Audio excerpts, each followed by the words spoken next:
Wait lang. Sakto yung hikab ko Hello! Magandang umaga. Hello! Kasama mo ang iyong Morena girl, Maria Morena, ngayon sa Facebook Live, dito sa Yes the Best booth. Habang ako ay naka-ere, magla-live tayo sa Facebook kasi bored ako. Bored ako, Aubrey. Charot. Good morning, good morning. And due to insistent public demand, wow, may ganun. Due to the demand, marami mga nagme-message sa akin. Kasi nung mga panghapon pa ako noon, 3 p.m. to 6 p.m., I used to have a program called Happy Hour with Maria Morena. O, diba? At dahil may mga nagtatanong sa akin, pati yung mga drivers na alam mo yon pag nakakasakay ako sa mga taxi. Tapos, ayun, di ba kayo, sabi niya sa akin, di ba nag-happy hour kayo? Oo, ayun, feeling ko may mga gusto pang maibalik ito. So, gusto nyo ba? Ayaw nyo? Kung ayaw nyo, edi wag. Pero kung gusto nyo, edi G! Mag-happy hour tayo ngayong araw na ito. Dito sa Facebook Live ang aga-aga. Well, okay lang yan, Besh. Kamusta naman yung mga nasa abroad, di ba? Gusto nyo makakinig, di ba, ng happy hour? Oo. O, di ba? Sige nga, mag-send sa akin ng mga hearts. Yung mga best natin. Para maumpisahan na natin ito. At saka i-share nyo, di ba? May ibabalik natin to after a very long time. Parang mga kalahating taon din. Alright! Thank you sa hearts, mga best. Eto na tayo sa ating happy hour with Maria Morena. Oh, gusto mo yan? This is the exclusive Facebook edition. Wait lang, hindi ko pa nakikita yung Facebook Live. Hindi ko pa ma-share Paki-share, guys. Share nyo to Meron tayong babasahin na isang happy hour mula sa ating best. Oo. Umpisa na natin to. Sayang ang oras. Okay? Share ko muna Share nyo, guys, please. Share muna natin.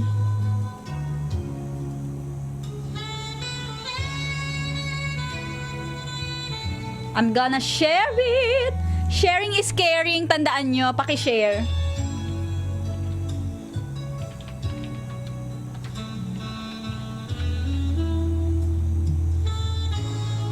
This is it. Are you ready?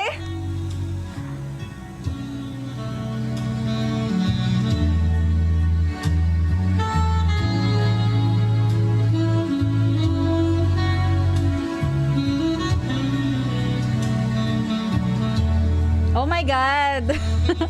Nakakapanibago. Bakit ako nag-headphone? Hindi naman kailangan Eto na, bes. Umpisa natin ulit. From the top! From the top! And bes, eto na ang ating happy hour ngayong araw na ito ng Yes the Best Biyernes. Ibabalik natin exclusive dito sa Facebook Live ni Maria Morena. At ito ay pamamagatan nating patikim ng pinya.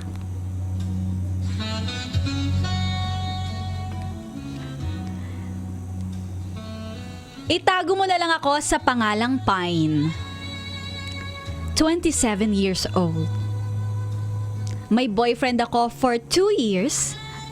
At so far, siya ang pinakamatagal at pinagtiisan ko din. Si BF ay 6 years older sa akin. Love namin ang isa't isa. Pero habang tumatagal, nagbabago na ang lahat.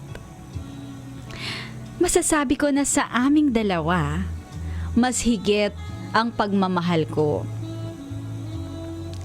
Mag-iisang taon na kami noon. Pero ramdam ko na nanlalamig na sa akin si boyfriend. Siguro kasi sa isang taon na yon, hindi ko pa binibigay sa kanya ang hinahanap niya. Alam mo na, pero sa kanya lang umiikot ang mundo ko ever since. Nasanay na ako na ituon ang atensyon at oras ko dahil tinanggal niya sa akin yung social life ko at ultimo mga hobbies ko. At sa first anniversary namin, nakapag-decide na ako. Ibibigay ko na sa kanya ang gusto niya at ang hinahanap-hanap niya. Ang happy hour na gusto niyang ibigay ko sa kanya, ang aking V-card. Baka kasi manumbalik yung pagmamahal niya sa akin kapag naibigay ko na ito sa kanya. Sa akin naman, I feel naman na siya na talaga. Kasi naman 33 years na siya. 33 years old na siya. At malakas ang pakiramdam ko na kami rin naman ang magkakatuluyan. So natuluyan na nga ako. Nung first anniversary date namin, kumain kami. At bago kami lumabas ng resto, sinabi ko na sa kanya na ready na ako sa gusto niya. Nang pabulong, medyo nahiya ako eh. OMG, bes! Kabadong-kabado ako. Pero si Kaku, QAQU, nagningning ang mga mata. Nakita ko sa kanya na bumalik yung dating sweetness at caress para sa akin. Happy ako kasi kahit sa totoo lang, di ko na alam ang gagawin ko. So, pinaubaya ko sa kanya ang lahat-lahat sa akin. Ang natatangi kong pinakaingat-ingatang yaman. Ang aking puso at ang aking flower. Nagpunta kami sa isang mot-mot for the first time para sa akin. Grabe, hiyang-hiya ako with matching pa yuko-yuko na baka may makakilala sa amin. Pero so far wala naman. Nangyari na nga. Nangyari na nga. Sinonggal niya ang aking saplot.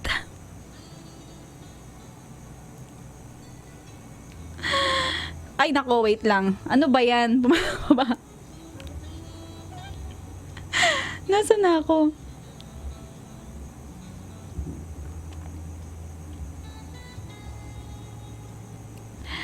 At bumaba siya para mag-scuba diving sa aking flower. Wait lang ba siya? OMG!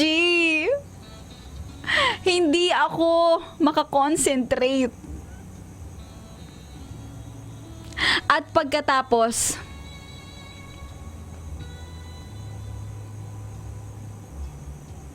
sinabi niya na i-massage ko ang kanyang monster. Pero di ko alam kung paano. So may training siyang binigay. Paano mag-massage ng monster. Dapat di daw masyadong hard. Dapat may consistency. At sa malambot na Kama Sutra ay nag-grand entrance siya ng dahan. At ako naman, napahiyaw at napapikit sa kanyang pag-grand entrance. Pak! Sa loob ng 20 minutos, natapos ang aming pagtotong Eats. Masaya kami pareho. Pero yung makita ko siya na napapasaya ko siya, syempre, doble ang saya ko. Kaso habang tumatagal, parang yun na lang ang gusto niya. May time na ayaw ko, wala ako sa mood, pero di ko naman siya matanggihan. Magkikita nga kami pero lagi ang hanap niya ay happy hour sa akin. Parang ang nangyayari, mas hinahanap niya ang happy hour kesa sa girlfriend niya. 2 years na kami ngayon. Malamig siya sa akin kapag walang happy hour. Heist. Lahat naman na ginawa ko para mapasaya siya, pero bakit ganon? Ako lang ang nag-e-effort sa relasyon na to. Sa 2 taon, siya palagi ang nasusunod. At ang masakit pa, sobra niya ako kung sakalin. Kulang na nga lang iposas niya ako sa bahay namin. At ang masaklap pa, never pa niya na-mention ang tungkol sa kasal o sa future. Kaya sa mga nakaka-relate sa pinagdadaanan ko, kung tingin nyo sobra na at hindi ka na masaya sa sarili mo, bumitaw ka na. Kaso di naman ganun kadali yung taon na pinagsamahan namin. Pero malapit na talaga akong bumitaw.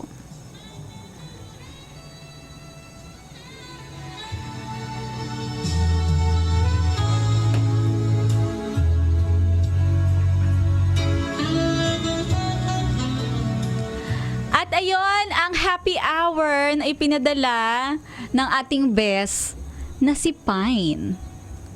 Kaya pala ang title, Patikim ng Pinya. Kasi Pine ang pangalan ng ating sender. Pero hindi niya ito totoong pangalan, Beshi. Alam mo naman, dito sa happy hour, kahit pa yung ginagawa ko dati, hindi naman natin ibinubulgar ang tunay na katauhan ng mga best natin na nagsisend ng kanilang happy hour. So kung interesado ka ha, if you want to share your happy hour na mapakinggan at mapanood pala, nasanay ako sa radyo, na mapanood natin sa Facebook Live, well, best, send it through my Facebook page, DJ Maria Morena. Grabe naman po yan. Pa-shoutout naman kay Jonel Ando na malapit na umuwi. Happy hour pala. Ayan. Hello mga best. Ano masasabi ninyo? Meron ba kayong mako-comment? Meron ba kayong mai-advise para kay Pine? Sa tingin nyo, na-experience nyo na ba to? Ano ba yung mga bagay doon sa kwento ko na putol-putol? Na sa tingin mo ay kailangan ng kasagutan?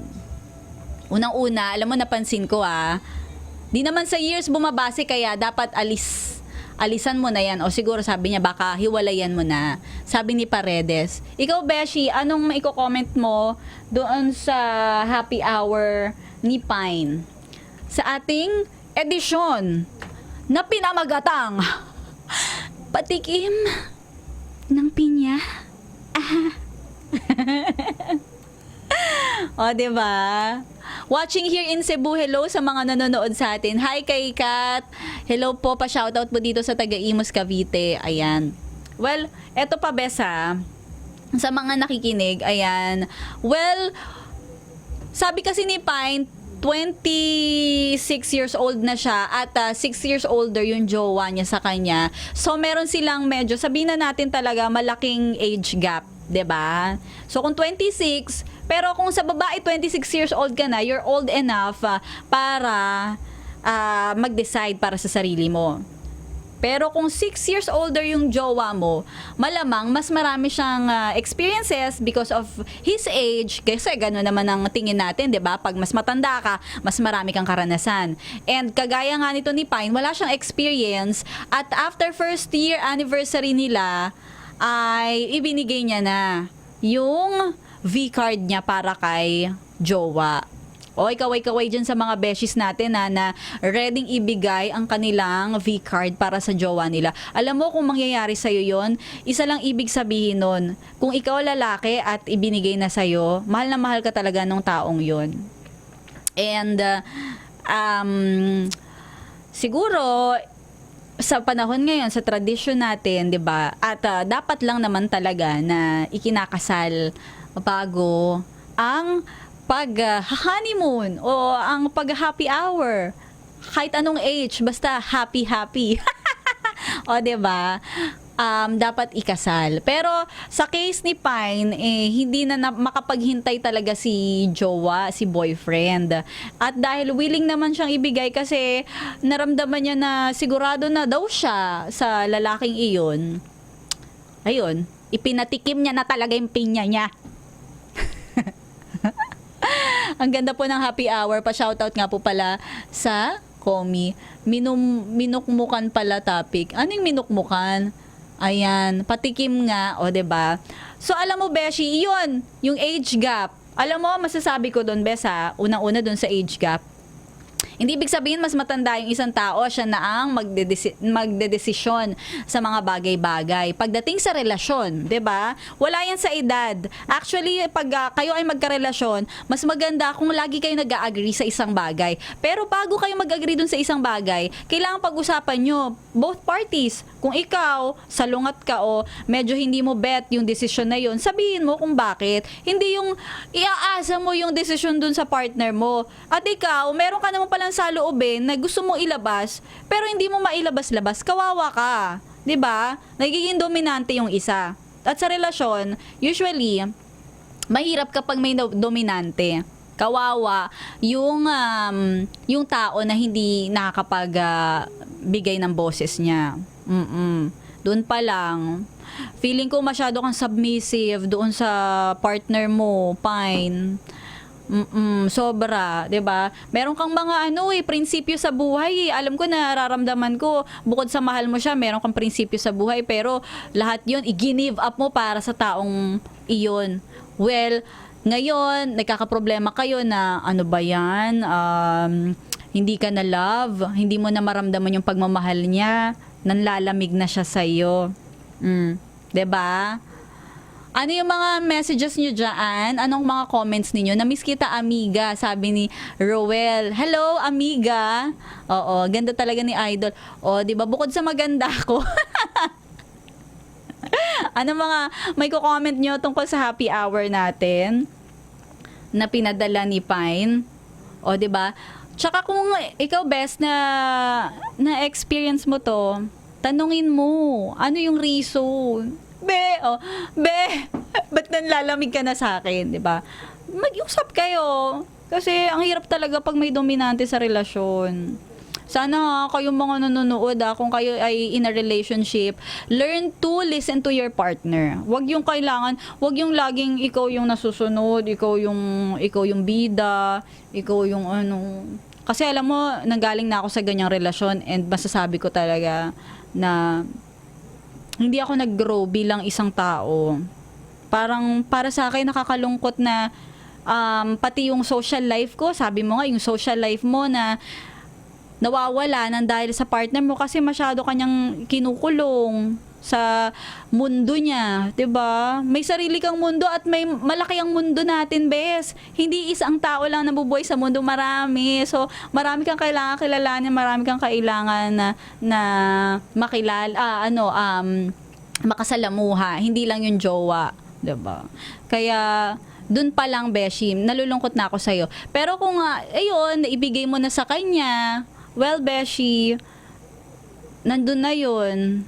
So,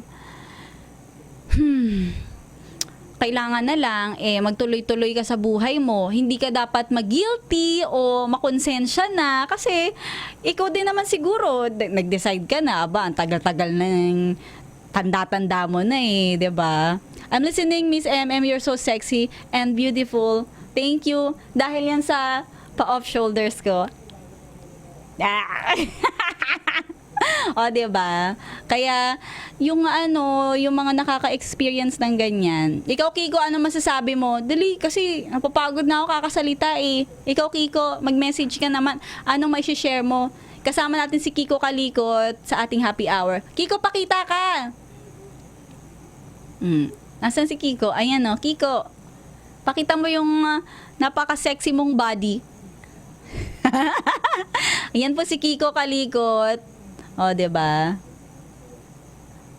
O, yan o. Sayaw naman dyan. Watch me whip. O, diba? Watch me, nay. Nakakaloka ka, Kiko. Kagat labi par. O, diba? Kagat labi. Ayan. Ano pa? Ano pa maiko-comment ninyo? Tsaka sana maayos nyo yung relasyon ninyo, ah. Kasi kung ganun, kung hahayaan mo na manlamig siya sa'yo, bes, baka dumating yung point, hindi natin alam, baka nasa point na kayo na, naglolo ko na pala yung partner mo! Hindi sila nagpakasal, magjowa nga lang. Diba? Alam mo, para sa mga nanonood, eto lang, in a relationship, ay, tikiman lang yon.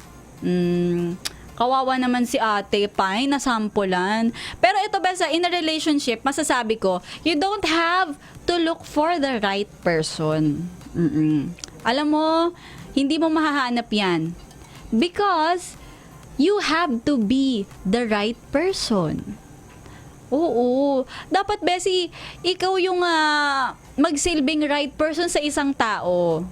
Hindi yung ikaw yung hahanap. Kasi, alam mo, mas makikilala mo yung sarili mo at mas malalaman mo na kamahal-mahal ka pag mahal mo yung sarili mo. At kapag, alam mo yon, pinapakita mo na deserving ka to be loved. Hindi yung kagaya ng ginawa ni Pine na dahil, alam mo yon, dahil mahal niya yung tao, ibinigay niya yung sa tingin niya magpapasaya. Dapat, 'di ba? Be the right person. Yung kumbaga, kung mahal ka talaga ng taong yun, deserve mo to be loved nang hindi nagbebeg ng pag-ibig dun sa taong yun. Na hindi ka, alam mo yun, nang nakakaramdam ng mga worries kasi baka hindi niya ako mahal dahil kasi hindi ko maibigay sa kanya yung gusto niya o hindi niya ako mahal. Ibig sabihin lang nun, no, kung ganun yung jowa mo, gusto ka lang tikman nun. Yun, 'di ba? Tama naman sinabi ni Kiko. Dapat pag binigay, hindi mo pagsisiyan kasi ibig sabihin no, nagmahal ka lang ng totoo. Loss niya yun, di ba? Pa-shoutout naman po, watching from Zealand. Kung yun lang, minukmukan gusto, abay, iwanan mo na. O, di ba? So, kung sa tingin mo pa na talaga nga, pinaglololoko lang ako nito, natikman na ako, wala na, ganun na. O, nakatikim lang ng pinya, ganito na siya, walang-wala na, hindi na mapakinabangan, hindi na ako sineseryoso, o 'di ba? Better na, hiwalayan mo na, 'di ba? Tapos masyado pang dominante, wala ka pang social life. Ano 'yun? Paano ka sasaya, 'di ba? Nabuhay tayo para maging masaya sa buhay. Nabuhay tayo para i-enjoy itong binigay na katawan, yung binigay sa atin na buhay, yung binigay sa yung mga magulang, anak, at kung ano-ano pa. Tapos ikaw, magfo-focus ka lang dun sa jowa mo na walang kakwenta-kwenta. Wow, galit po ako. Ayan. Kung gusto mo mag-send kay Maria Morena ng happy hour mo, send yun sa aking Facebook page, DJ Maria Morena. At magbabalik na ako sa ere kasi wag gawing mundo ang taong pampalipas oras ka lang. Sabi ni Kiko. 'Di ba? Very well said. At sa mga lalaki, wag naman ninyong gawin ganun yung mga babae. 'Di ba? We deserve to be loved. We deserve to be treated right. 'Di ba? Please don't be the wrong person na masasabi namin, ay sana hindi ko na nakilala 'yan. 'Di ba? Yung wag kang gugustuhin mo ba na isinusumpa ka ng isang babae, kuya? 'Di ba? Gusto mo ba na kapag ikinuwento ka, 'di ba, habang nabubuhay ka pa o kapag halimbawa man, wag naman sana kunin ka ni Lord o gano'n, wag naman sana, 'di ba? Ang magiging marka mo sa mundo manloloko at manggagamit. Ayaw mo nang gano'n, 'di ba? So dapat magpakabuti ka, magpakatino ka. Wag kang gumawa ng mga katarantaduhan, okay? Maraming salamat sa mga nanood sa ating happy hour. Very first season, maraming mga alam mo yun, glitches and everything. Pero nakaraos tayo. Maraming salamat. Kasi nakakainis tong phone ko. Bigla nag-appear yung keyboard. bumabalik sa umpisa, hindi ko mabasa ng maayos. Bes, nakasama nyo si Maria Morena live na live on Facebook sa Yes the Best Manila. At live pa rin ako on air, kaya tuloy-tuloy na nga pakikitutok sa akin. 9 a.m. to 12 noon, only here at your Millennials Choice. 101.1, Yes the Best. Thanks mga best. Bye! Bye! Bye!